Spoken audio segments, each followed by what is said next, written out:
Il se passe un truc bizarre aux États-Unis là, je sais pas si tu as suivi, mais il y a un peu plus d'une semaine, il y a un patron d'une très grosse boîte, United Healthcare, qui s'est fait piou-piou par un citoyen inconnu que les Américains appellent maintenant l'ajusteur, the adjuster. Et cet événement, il a déclenché une réaction en chaîne de fou. Et là où on aurait pu s'attendre que beaucoup de gens compatissent pour la mort de ce grand patron d'une grande entreprise, en fait, presque aucun Américain ne compatit, droite ou gauche confondue. Ce qui s'est passé, c'est que cet événement a provoqué une prise de conscience de ce qu'ils sont en train d'appeler la conscience de classe. Ils sont en train de se rendre compte qu'il y a vraiment une classe dominante, ultra dominante aux États-Unis, et des inégalités complètement dingues, bien supérieures à ce qu'étaient les inégalités au moment de la Révolution française, par exemple. Le mec qui est suspecté d'avoir fait ça, qui est arrêté en ce moment, s'appelle Luigi Mangione, et en fait, il est adulé par la plupart des Américains. Là, on n'en parle pas sur les médias français, mais dans les réseaux sociaux américains, c'est un peu une dinguerie. Il y a énormément de contenu qui est fait en son honneur. Et donc, il y a une sorte de vague d'aspiration à la justice sociale qui est sans précédent aux États-Unis depuis des dizaines d'années. Et donc, c'est hyper intéressant ce qui se passe. Et la raison pour laquelle j'en parle là, c'est que ce qu'on pourrait appeler une sorte de nouvelle lutte des classes, ou en tout cas ce contexte-là d'inégalité criante, de plutocratie américaine, mais pas que,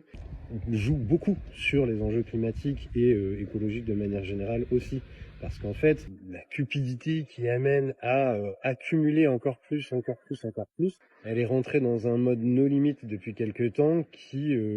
fait fi de toute décence. Et donc on peut aduler et saluer la performance financière d'une boîte, même si depuis les années 70, elle est au courant que son activité est responsable du réchauffement climatique et donc sera responsable de morts de dizaines de millions de personnes, de centaines de millions de personnes. C'est pas gênant parce qu'ils font du bénéfice et distribuent des dividendes. Et les Américains commencent dans leur contenu, notamment de soutien à ce mouvement-là, à verbaliser ça, le fait que c'est pas qu'une question de système de santé. Évidemment que le système de santé américain, il est hyper violent, mais en fait, ils commencent à se rendre compte que ce capitalisme poussé à son paroxysme, en fait, a des conséquences de partout, et notamment sur les questions environnementales. Et donc c'est hyper chouette de voir là ce qui est en train de se passer, où on a des sortes de prises de conscience généralisées de quasiment toute la population américaine en même temps, et des grands patrons de grandes boîtes qui flippent à mort et qui sont en train de retirer leur profil LinkedIn, de cacher toutes les infos personnelles qu'ils peuvent avoir et de se demander s'il n'y a pas une sorte de révolution qui va se mettre en place. Et j'utilise le mot révolution parce que c'est le mot que beaucoup d'Américains utilisent et ils font beaucoup de parallèles avec la Révolution française, notamment sur les inégalités à l'époque de la Révolution française versus les inégalités qu'ils vivent eux en ce moment, mais aussi le parallèle avec liberté, égalité, fraternité, et les trois mots qui ont été gravés sur les cartouches: deny, defend, depose, qui sont en fait les stratégies utilisées par les sociétés d'assurance américaines pour refuser des prises en charge de soins malgré le fait que tu aies cotisé toute ta vie. Bref, je te conseille de suivre de près ce qui va se passer aux États-Unis parce qu'on est peut-être là en train de vivre un point de bascule hyper intéressant. De notre côté aussi,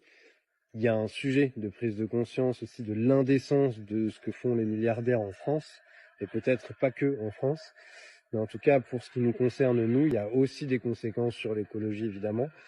et donc je ne serais pas surpris que si le mouvement continue de manière très forte aux États-Unis, ça impacte aussi ce qui se passe chez nous,